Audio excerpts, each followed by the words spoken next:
هلکه سر خو دې مدی سوی دی لکه د منګیا بله خوا دا ډېر بد مرض دی هېڅکله به دې ویښتان نشي را ته به ډاکټر سغاب بېلتون ته وځې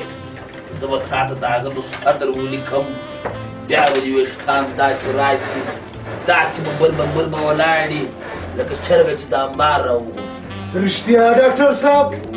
وکه خیر بلې بلې لکه واپس خدای راځئ د هغه مو ځای دی ډاکټر صاحب نه مریض ډېر په تکلیف دی چا په تکلیف ولګي نه په تکلیف دی کومه دی مریض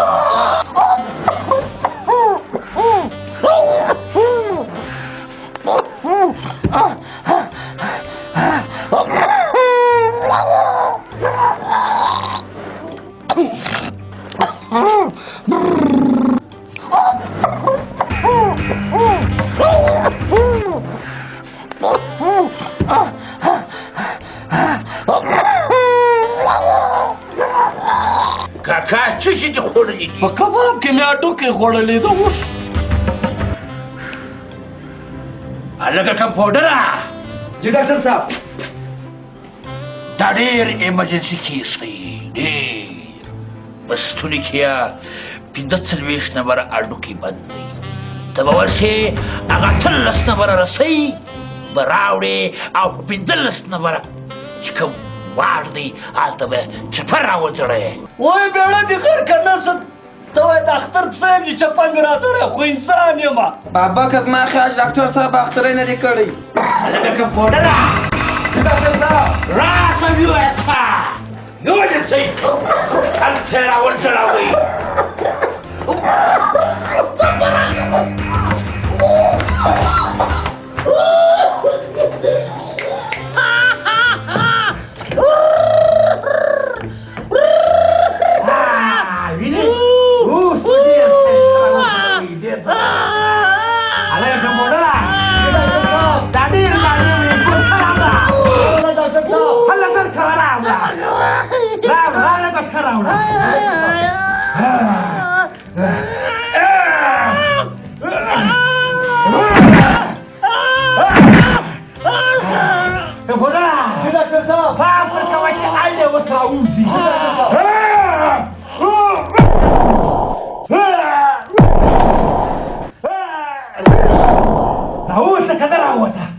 ډاکټر صاحب نیمه پاته ده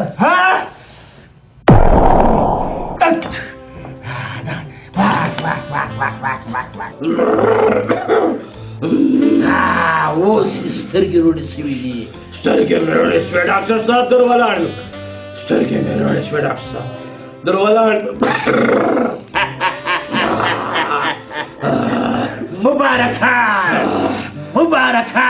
مبارکان پرېږده ما در ولاړ که سترګې مې روڼې شولې هلکه څه کوې لکه بت ناست یې پورته کړه